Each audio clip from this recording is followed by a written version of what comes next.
guys, welcome back to this channel. Hari ini kita akan ngebahas rata-rata bergerak dan rata-rata bergerak berbobot dalam statistika bisnis. Apa sih rata-rata bergerak itu? Dalam statistika, rata-rata bergerak adalah kalkulasi untuk menganalisis poin data dengan membuat serangkaian kata-kata subset berbeda dari kumpulan data lengkap. Ini juga disebut moving mean atau singkatnya MM atau rolling mean dan merupakan jenis filter respon impuls hingga. Rata-rata bergerak berguna untuk melunakkan runtut waktu guna mengamati trennya. Rata-rata bergerak juga metode dasar yang digunakan untuk mengukur fluktuasi musiman yang diuraikan berikut. Dibandingkan metode kuadrat terkecil yang menggambarkan tren dalam bentuk persamaan matematis Y sama dengan A plus BT. Metode rata-rata bergerak cenderung melunakkan fluktuasi dalam data. Hal ini tercapai dengan menggerakkan rata-rata aritmatik melalui runtut waktunya.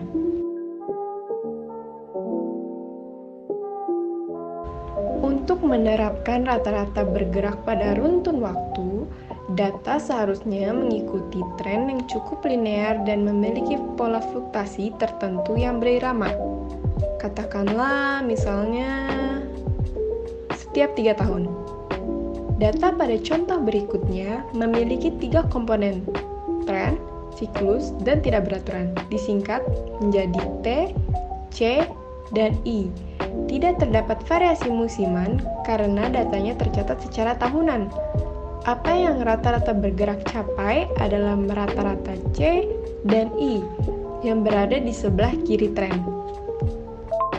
Jika durasi siklusnya tetap dan jika lebar siklusnya sama, fluktuasi siklis dan tak beraturan seluruhnya dihilangkan melalui rata-rata bergerak.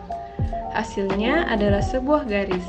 Sebagai contoh, pada runtun waktu berikut siklusnya berulang setiap 7 tahun dan lebar setiap siklusnya adalah 4, yakni terdapat tepat 4 satuan dari dasar atau periode waktu rendah hingga puncaknya. Rata-rata bergerak 7 tahunan.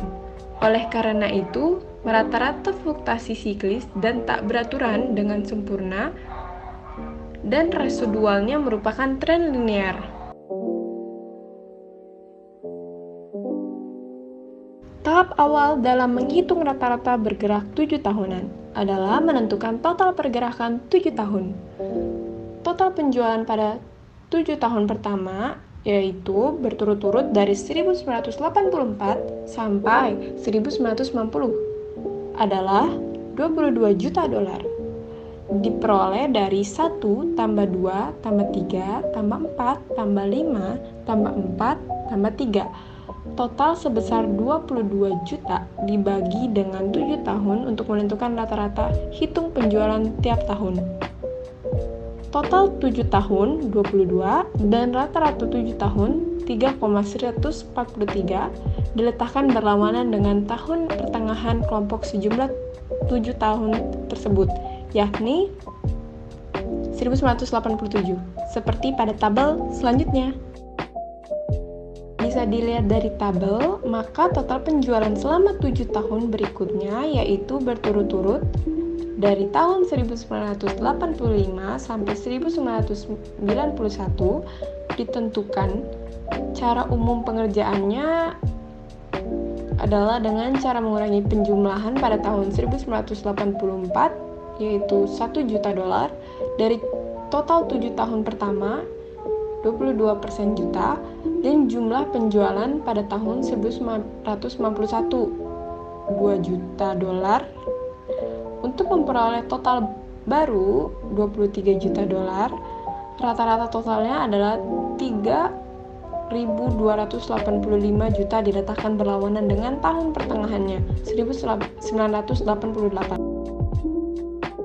Jumlah nilai data yang dimasukkan ke dalam rata-rata bergerak tergantung pada sifat data yang dikumpulkan. Jika data kuartalan, karena terdapat 4 kuartal dalam setahun, maka keempat komponen tersebut khas. Jika data harian, karena terdapat 7 dari hari dalam seminggu, maka 7 komponen sudah tepat. Kalian juga akan melakukan trial and error guna menentukan jumlah terbaik yang menentukan fluktuasi yang tak terduga. Rata-rata bergerak dapat dengan mudah dihitung di Excel. Faktanya, hanya diperlukan satu perintah. Jika data asalnya terletak pada D3 hingga D10 dan kalian menginginkan rata-rata bergerak 3 periode, kalian dapat beranjakan ke posisi E4 dan mengetik sama dengan dalam kurung D3 plus D4 plus D5 tutup kurung garis miring 3 dan kemudian menyalin rumus yang sama ke bawah hingga posisi E19. Rata-rata bergerak 3 tahun dan 5 tahun untuk beberapa data produksi tertera pada tabel di bawah ini. Penjualan, produksi, dan rentetan ekonomi dan bisnis lainnya umum tidak memiliki satu periode bergoyang yang lamanya sama atau dua goyangan yang memiliki amplitude yang sama persis.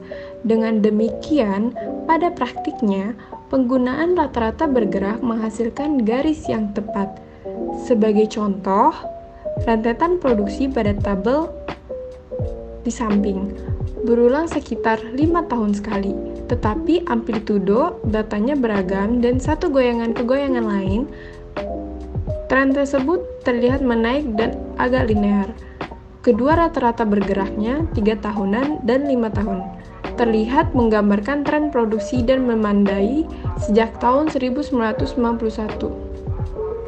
Rata-rata 4 tahun, 6 tahun, dan tahun lainnya berjumlah genap, menghadirkan satu persoalan kecil mengenai pemusatan total pergerakan dan rata-rata totalnya.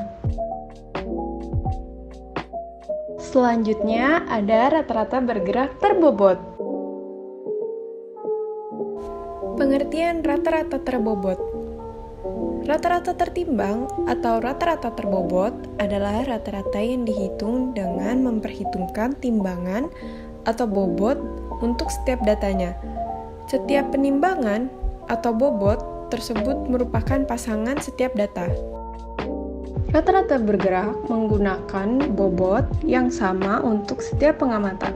Sebagai contoh, total pergerakan 3 tahunan dibagi dengan nilai 3 untuk menghasilkan rata-rata 3 tahun. Dengan kata lain, setiap nilai data memiliki bobot sepertiga pada kasus ini.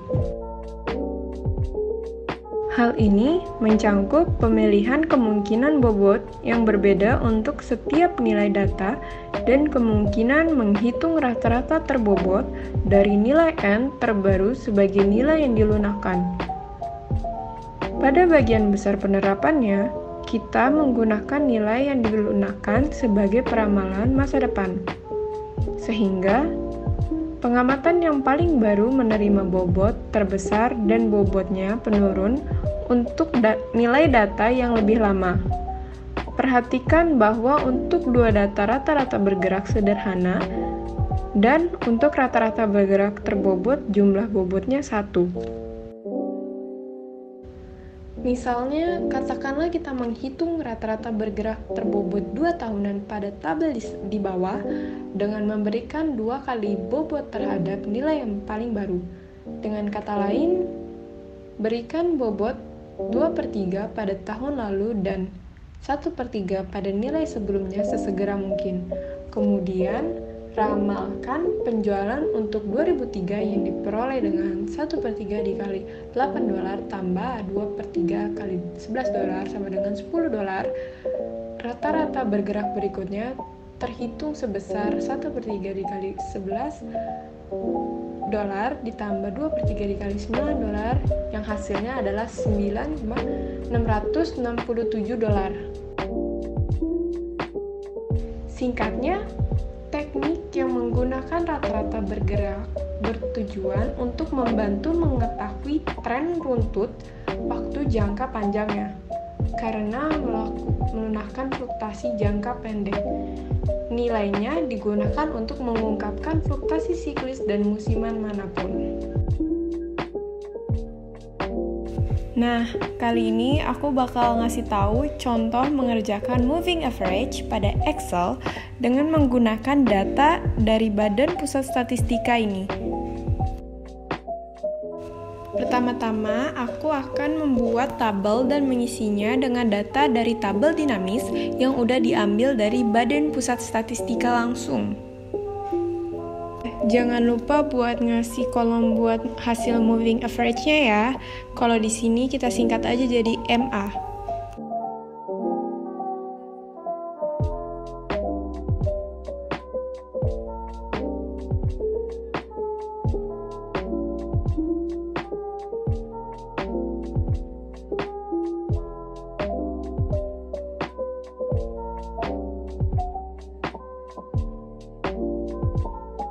Jika sudah selesai dengan datanya, kita akan pindah pada tab baru yaitu tab data, dan pada pojok kanan atas terlihat tools data analisis yang akan membantu kita mengerjakan move average.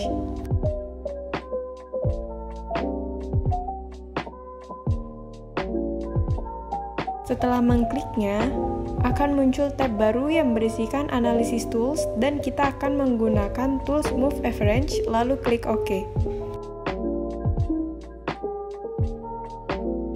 Nah, untuk input average ini pencet panah ke atas, kemudian kita seleksi data yang akan kita hitung data average-nya. Kemudian di sini kita centang label inverse row karena emang di awal row-nya kita ada label atau header-nya. Untuk interval, ini adalah beberapa periode yang akan kita hitung moving average-nya. Sebagai contoh, aku akan masukin 3 periode. Kemudian, untuk output range-nya, kita klik tanda panah, kemudian seleksi sel yang akan kita taruh hasil moving average-nya. Kemudian, kalau kita ingin menghasilkan grafik atau chart, kita centang bagian chart inputnya, lalu setelah itu kita klik OK. Nah, kita bisa lihat nih dari data yang udah keluar ini. Kalau misalnya dari 3 periode ini yang baru keluar itu dari tahun 2020 dan 2021, sedangkan 2018 dan 2019 tidak keluar. Nah, mudah bukan? Kalian tinggal cari data dan pindahin ke Excel, lalu kalian cari tools move arrange-nya. Sekian video move arrange kali ini. Jika ada pertanyaan, kalian bisa tinggalkan di kolom komentar yang ada di bawah video ini. Oh ya, sebelum menutup videonya, jangan lupa like, comment, subscribe, dan nyalain loncengnya. Bye-bye!